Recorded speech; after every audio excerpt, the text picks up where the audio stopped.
Hey everybody, it's Matt and Alex here at Powder7 World Headquarters in Golden, Colorado. We're coming at you with our Buyer's Guide 2024-2025 video series. This is the Big Mountain Freeride edition. So these skis generally are 102 to 112 underfoot.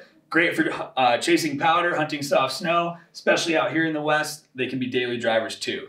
So what we're gonna do in this video is Alex and I are each gonna choose one ski for ourselves, one ski that was a staff favorite from our ski test, and one ski that we think might be a customer favorite this season. Yeah. Drum roll, please. We have a lot to choose from. There was a ton of new skis in this category. It feels like pretty much every brand had something new. A lot of freestyley skis, but also something a little bit more chargy for our more our fall line hawks, as Matt likes to call them. Which he might be himself, but who knows. Matt, what did you pick? Let's start with your quiver. Which one would you pick for yourself this year? Let's see. This was kind of an easy choice for me. Caveat here is that this is the wrong top sheet.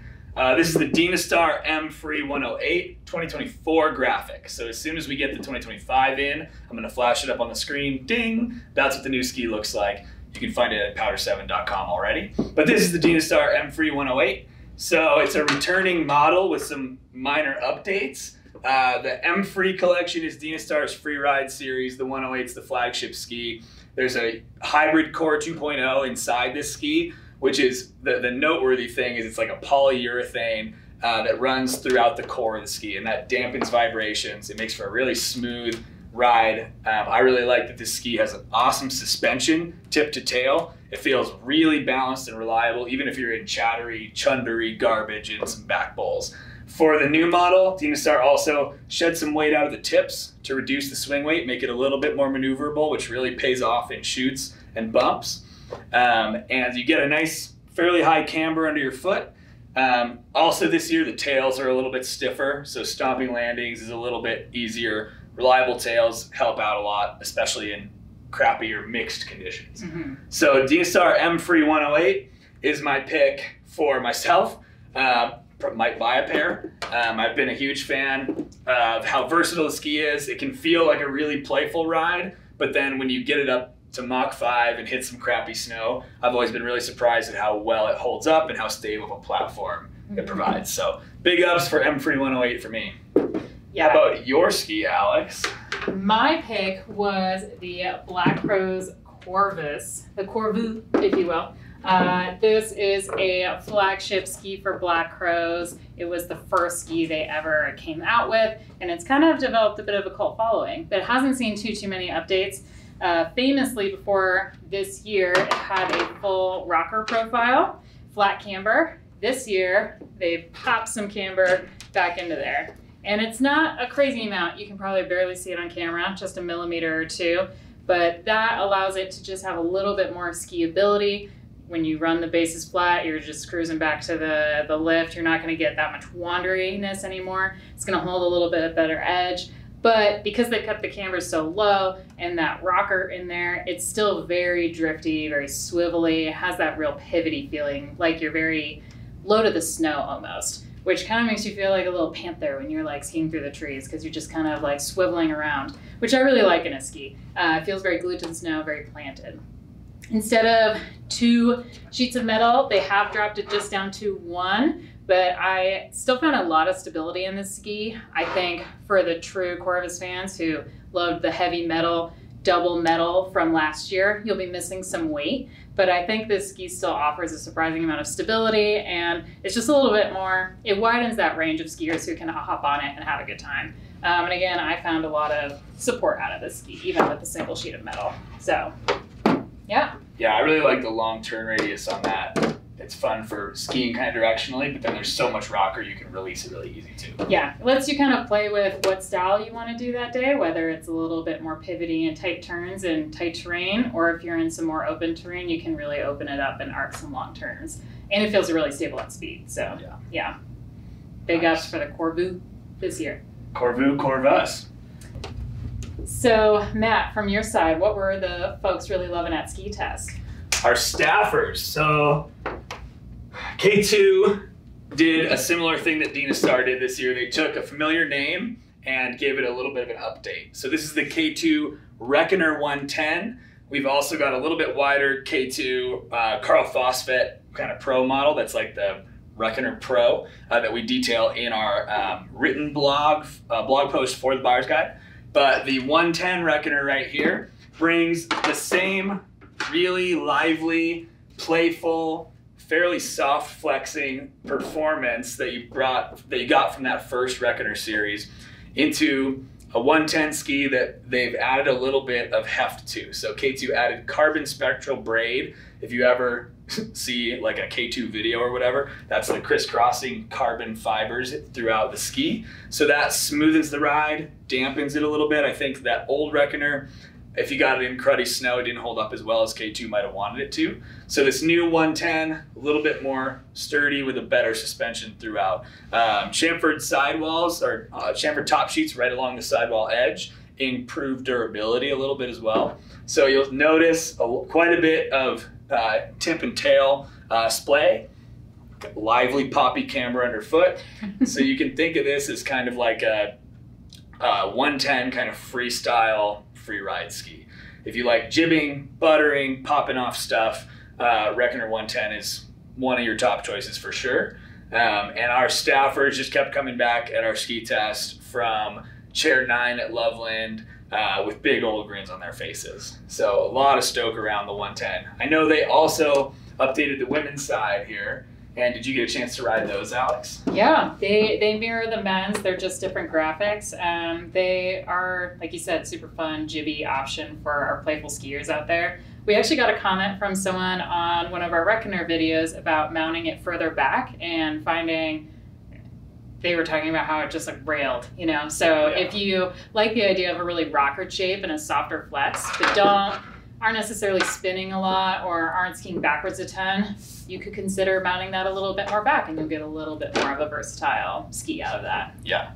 And just to prove that we are actually pulling comments straight from our real live staffers at Powder7, we've got test cards this year from our ski test. I pulled a card from Justin, and what he said about the Reckoner 110 is that it's hard to find a looser, more fun, and easygoing 110 waisted ski. It's an awesome choice for a soft snow day, especially if you're skiing in a lot of tight trees and spaces, or you just like slashing your way through a lot of turns, which Justin does love doing. He loves great to ski slash. For Justin. His sentiment was shared by a lot of our staff. Yeah, so. Definitely. How about you, Alex? What do you got for a staff pick? You know, I have another similarly playful ski, but of a slightly different flavor. This is the Armada ARV 106. I'm actually holding the ARW 106, the women's graphic, same ski. This is updated for this year. Same name, just an updated model. So it's still got that really playful shape that Armada ARVs are known for. Kind of that twin tip style. Lots of tip and tail splay and pretty symmetrical. A lot of camber underfoot as well. But the kind of magic sauce of the ARV is a slightly stiffer flex, especially underfoot and in the tail. This year, Armada did soften the flex a little bit, but it's not, I wouldn't say it's crazy different, just a little bit more intuitive through the tip maybe. But the big moneymaker this year is adding wedge wall into the 106 and the 112.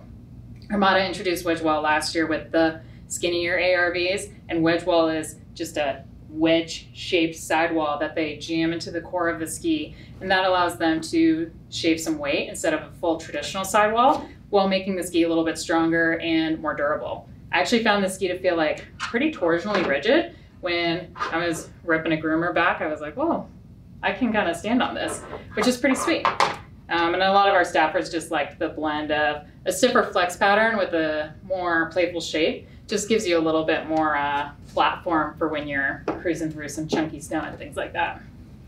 Yeah, those are wild. I think the new shape kind of skis soft snow, like some of the best smeary skis in the category, like a lot like the DPSs. But I agree that I felt they're a lot more fun on groomers and hard snow than I thought they would be. Yeah, I think it just bridges that gap a little bit better than the old one, while keeping that fun. Like, this is a great pivoty option if you like to ski with a centered stance and kind of whip those tails sideways. If you like to get sideways a lot, this is a great ski. John T said, pivotty, slashy, slarvy, fun in all caps. Really excelled with a few inches and not too hard underneath. If I'm not charging super hard lines and there's been a few inches of fresh, I wouldn't hesitate to grab this ski. It's just fun on everything. 4.9 out of 5. That's a high Stoke score. That's pretty high. And if it was a 5, you would think a bot did it. So it would be Right. less believable. Right. Kind of like our Google reviews. Anyway. What do you got over there that you think that everyone could love this year? This is kind of an open category. But Yeah, this would be the one with customers in mind. And I actually, when I first skied the new Atomic Maverick 105 CTI, when I first saw it, I didn't think it would be, I wouldn't have said I would have picked it for this category. Yeah, look at that tail. Very flat, not a whole lot of rocker back here, there's some, and not a ton of taper either. Compared to all the skis on this wall, probably the most directional shape up here. But I'm picking it as an everyman ski, so why? Maverick Atomic introduced as, well, an everyman ski. It's got a thin sheet of metal in it, and they started off with a 95, an 88, and a 100. They're ditching the 100, adding the 105, and a 115. But all that to say, don't get too confused. Basically, the Maverick is a directional shaped ski that is light under your foot. So if you want to link up carves and rail on groomers, for sure it does that with this shape. A nice, healthy camber underfoot, really good edge grip. But if you find yourself in bumps or trees, or you want to let off the gas pedal a little bit, that's where the Maverick has always shined. It's a very skier-friendly and forgiving ski for how directional it can be. So the reason I named it for like a customer favorite is that for customers who are getting a little older, maybe used to race or ski with like a really technically savvy and strong stance, it's got the metal and the directional shape to keep you really stoked and feel planted under your foot and not like it's washing out. And then for people who maybe didn't race, aren't as technically strong and still want to skid some turns, but also do want to be able to power through some crud, hold a good edge in mixed snow, and still be able to float in POW. You can see really nice tip taper here with Horizon Tech from Atomic. This ski can do that too. So our staff really liked this as well. I had a lot of fun on it. So putting all those comments together, it makes me think this is a really nice ski for a lot of skiers this year. One of our staffers, Mason, said, if I bonk my head and forget everything I know about skiing, put me on this ski. Which I think sums it up really well. Like, it's a confidence-inspiring ski for a wide range of skier styles. And that is why it's our big mountain, one of our big mountain, every man, every woman ski. Yeah. On the women's side, it's the Maven 103. Very comparable performance on snow. And it looks cuter, just saying. Way cuter. This is like steel. Anyway, how about your customer favorite, Alex? Yeah, I had to go with the Icelantic Maiden 102. Nomad 106 on the men's side, really comparable skis, just slightly different sizing and slightly thinner core on the women's, but shapes and all that kind of are correlative, if that's a word. They correlate. This is a part of Icelantic's new redesign for the Maiden and Nomad series. First time these skis have been changed in a long time. And they made some really great updates that I think make them an every person ski.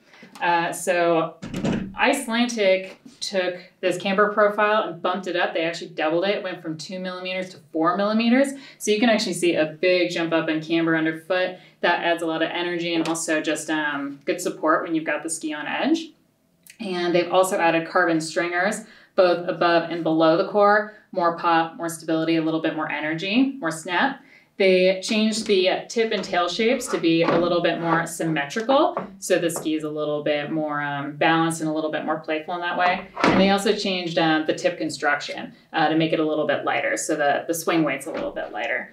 But overall, to me, the ski just became really intuitive, especially off trail. Just felt like you can easily get that ski around a bump or around a tree, just kind of whip it around when you need it to, while being a lot more kind of skiable on groom terrain. Just feels like it can snap onto a carve and be a little bit more precise. Whereas the old Maidens were so surfy, they could almost be a little bit too loose in some of that more firm terrain. Whereas this feels like a lot more just confidence inspiring. Feels like you really got your edges on while being really skiable. I found the Nomad 100 and the 106 to be both like more playful and more lively and energetic, but also just a little bit smoother in all kinds of snow, especially on groomers, bumps, whatever. So a little better suspension, a little more lively poppiness. I was a big fan too. And we both have written reviews on the Liftline blog of the correlating skis here. So check that out if you want to read more. I can't stop talking about this ski. I think it'll be a great option for lots of women out here who are looking for a soft snow ski, something that's still versatile, like around 100.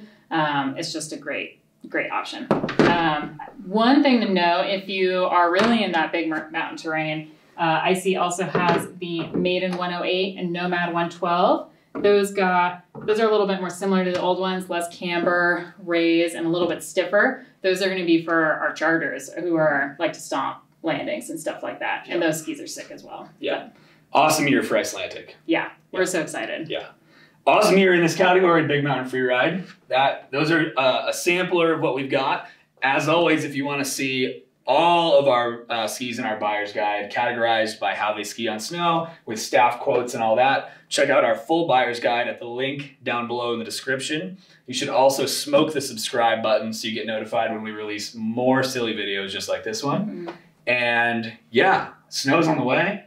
We are stoked. Look for all these skis at powder7.com or here at our headquarters in Golden. Have a great season out there. Happy turns.